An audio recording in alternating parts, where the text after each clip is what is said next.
4 PM news network में दोस्तों आपका स्वागत है। मैं हूं आपके साथ राशिद ज़हीर। अखिलेश यादव का बयान भारतीय जनता पार्टी के पक्ष में है, मोहनलाल यादव के पक्ष में है या किसी यादव के पक्ष में है, ये तो आप बयान सुनने के बाद ही अपने आप जज कीजिएगा। लेकिन उनकी एक बात में तो जान है कि योगी आदित्यनाथ को हटाने के लिए एक परपंच किया जा रहा है। पहले मध्य प्रदेश के चीफ मिनिस्टर को हटाया जाएगा, फिर राजस्थान के वाले को हटाया जाएगा और फिर जो है योगी आदित्यनाथ को हटाया जाएगा। लेकिन इतना संभव नहीं है। योगी आदित्यनाथ को हटाने की पोजीशन इस समय ना तो मोदी में है और ना अमित शाह में है, और हटाते हैं तो उत्तर प्रदेश उनके हाथ से चला जाएगा, और हाथ से अगर चला गया तो 2029 उनके हाथ में कभी आएगा नहीं। ये बात आरएसएस भी जानता है और बहुत सारे लोग भी जानते हैं। लेकिन जब कुर्सी की लड़ाई होती है, खुद बैठने की बात होती है, तो ये छोटे मोटे मसले होते नहीं। बिहार को लूटकर आरोप के मुताबिक, बंगाल को लूट करके आरोप के मुताबिक उनका कॉन्फिडेंस इतना ज़्यादा है। महाराष्ट्र में उद्धव ठाकरे, बाला साहब ठाकरे की शिवसेना को परिंदा भी पर नहीं मार सकता था, उसको छिन-भिन नहीं कर दिया, उसको बार बार मिट्टी में मिला दिया है। और अब आकर के उनका कॉन्फिडेंस इतना ज़्यादा है गुजरात लॉबी का कि योगी आदित्यनाथ थोड़े से, मैं मानता हूं कि कैड़े तो नज़र आ रहे हैं, कैड़े मतलब कड़े तो नज़र आ रहे हैं, लेकिन फिर भी उनकी ताकत बेशुमार है। पहले वो बदनाम करते हैं, फिर वो रास्ते से हटा देते हैं, और ये तरीक़ा पहली बार नहीं हुआ है, ये हमेशा से होता है। कल सुबह मैं एक प्रोग्राम बनाऊंगा कि बदनाम करके रास्ते से कैसे हटाया जाता है। राम मंदिर के ऊपर जो चढ़ावा हुआ है उसकी आंच उन पर ना आ जाए, ये तो बात समझ गए थे योगी आदित्यनाथ पहले ही, और उन्होंने अपने आप को हटा लिया था उस कमेटी से। मैंने आपको पहले 8 दिन पहले 6 दिन पहले का एपिसोड बनाया है, वरना अगर वो इसमें होते तो आज हंगामा कुछ और ही होता।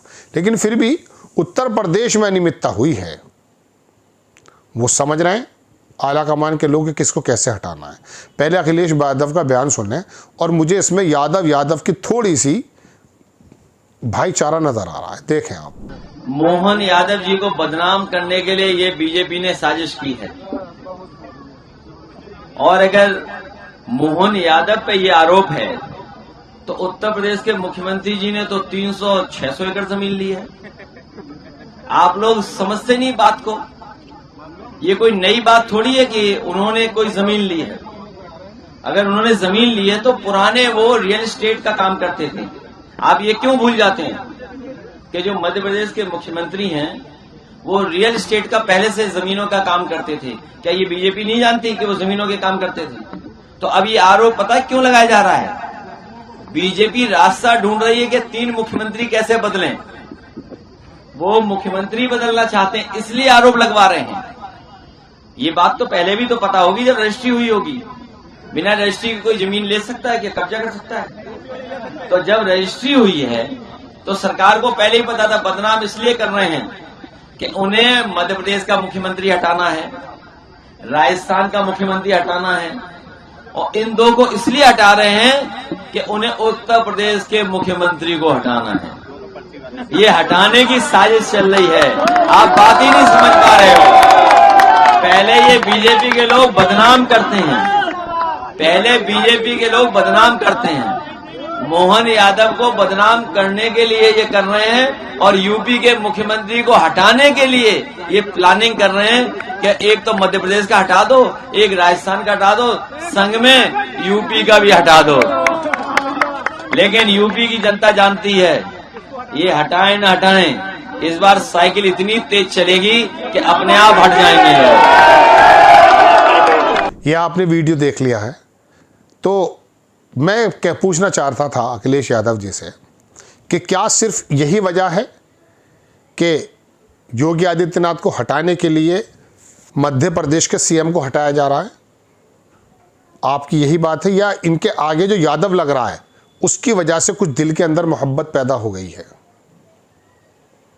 पहले भी मोहनलाल यादव जो हैं वो आजमगढ़ की तरफ उत्तर प्रदेश के चुनाव में या 2024 के चुनाव में सॉरी वो आए हैं। ये लोग वहाँ जाते हैं चूँकि कुछ हिस्सा मध्य प्रदेश में उसमें यादव ज़्यादा रहते हैं, जो इधर भरतपुर से शायद लगता है, मेरे ख्याल से मथुरा से आगे जब हम चलेंगे तो जो मध्य प्रदेश का हिस्सा लगना शुरू होता है वहाँ, एग्जैक्टली मुझे उस एरिया का नाम याद नहीं है। तो एक तो ये प्यार नज़र आता है, लेकिन दूसरी बात समझिए, क्या वाकई योगी आदित्यनाथ के ऊपर भी यही इल्ज़ाम लगाया जाएगा? उन्होंने जो ज़मीन हड़पी है जो आप कह रहे हैं, उसके बारे में सुनते हैं कि उनका जो वो मठ है उसमें उन्होंने ज़मीन बढ़ा ली है। तो योगी आदित्यनाथ पर अखिलेश यादव कहा कि उन्होंने तो 200, इनके पास तो 350 एकड़ है ज़मीन।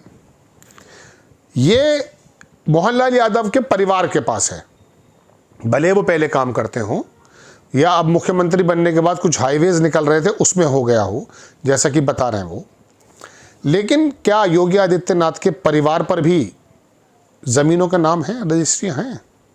ठीक है, मान लिया आपकी बात, मठ की ज़मीन बढ़ी है ऐसा सुनने में आता है, ये सब योगी आदित्यनाथ के नाम पे रजिस्ट्री, उनके किसी दूर दराज के रिश्तेदार के नाम पे रजिस्ट्री हो, इन दोनों बातों में फ़र्क है अखिलेश यादव जी।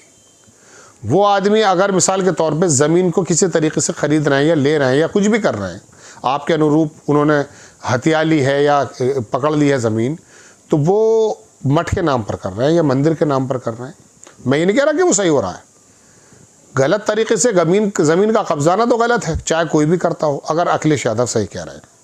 लेकिन बात यह है दोस्तों, क्या इस तरीके से ये दोनों बात को आप डिफ्रेंशिएट कर सकते हैं आराम से या नहीं, कि उन्होंने अपने परिवार के लिए बढ़ाई है और योगी आदित्यनाथ ने अपने मठ या मंदिर के लिए बढ़ाई होगी? चलिए इस बात को यहीं ख़त्म कर देते हैं। मुझे मजबूरन ही ये बात कहनी ही पड़ती है कि जो बात है उसको फैक्ट तो रखना पड़ेगा, चाहे वो योगी आदित्यनाथ के पक्ष में क्यों ना हो। अब बात यह है कि उनको हटाने की बात, जब आपकी साइकिल हटा ही रही है उन्हें, तो फिर इनकी ज़रूरत क्या है हटाने की? वक्त 6 महीने रह गए हैं।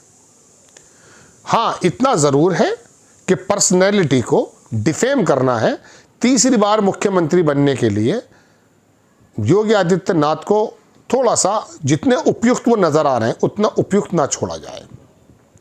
मोहनलाल यादव भी उज्जैन की ज़मीन का कुछ मसला है और यहाँ पर भी ज़मीन का मसला आप उठा रहे हैं, तो अमित शाह की एक बेचैनी ये तो हो सकती है, जो कि चर्चा चलती रहती है कि ये जो आदमी इमर्ज किया है भारतीय राजनीति के पटल पर, कहीं ये आदमी मोदी और अमित शाह के बीच में ना आ जाए। किसी ज़माने में योगी आदित्यनाथ ने खुद कहा था कि अखिलेश और राहुल के बीच में मैं आ गया, तो ऐसा ना हो मोदी और अमित शाह के बीच में योगी आदित्यनाथ आ जाए, और इस बात को वो अच्छी तरह से जानते हैं। यही वजह है कि यहाँ पर वो राजभर हों, 2-4 नेता और हों, एक लोनी का विधायक, वो अपने अमित शाह के जो लोग हैं वो थोड़ा से उछल पुथल करते रहते हैं। खैर, तो योगी आदित्यनाथ को हटाने की बात है ज़मीन के ऊपर, ये बात अखिलेश यादव ने उठाई, लेकिन ये इतना आसान मुझे बीजेपी के लिए लगता नहीं है। लेकिन जब उनकी ताकत पे निगाह मारता हूँ दोस्तों, तो फिर लगता है कि संभव है हो जाए। फिर उनके क्रियाकलापों पर, उनके कामों पर तो पता चलता है राहुल गांधी जैसे आदमी की साफ सुथरी छवि को ही जब इन लोगों ने पप्पू बना दिया, दागदार बना दिया, उसके बहनोई को लेकर के, उसके घर को लेकर के, उसकी माँ के काम को लेकर के, नेहरू जी से लेकर के सोनिया गांधी और इंदिरा गांधी, सब लोगों को उन्होंने लपेट कर रख दिया। वो मरे जिंदों को भी नहीं छोड़ते, सब पता है दुनिया को। लेकिन फिर भी मैं आपको बता रहा हूँ, देश के अंदर एक वर्ग तो ऐसा है जो इस बात को जानता है कि नहीं, Rahul Gandhi is a fair person. 8 घंटे बिठाइए या 12 घंटे बिठाइए या 8 घंटे बिठाइए, वो जो आपके अधिकारी बैठ के पूछताछ करते हैं उससे, उसकी बीमार माँ से, वो कुछ मिल नहीं पाता उन्हें, और बड़ा मन है। तो ये जो चोरियों का मामला निकल के आ रहा है, ये वाकई 2-3 चीफ मिनिस्टर को हटाना नहीं है। राजस्थान वाले तो ये पूछ रहे हो कि मेरी क्या गलती है, उनकी भी गलती निकल आएगी।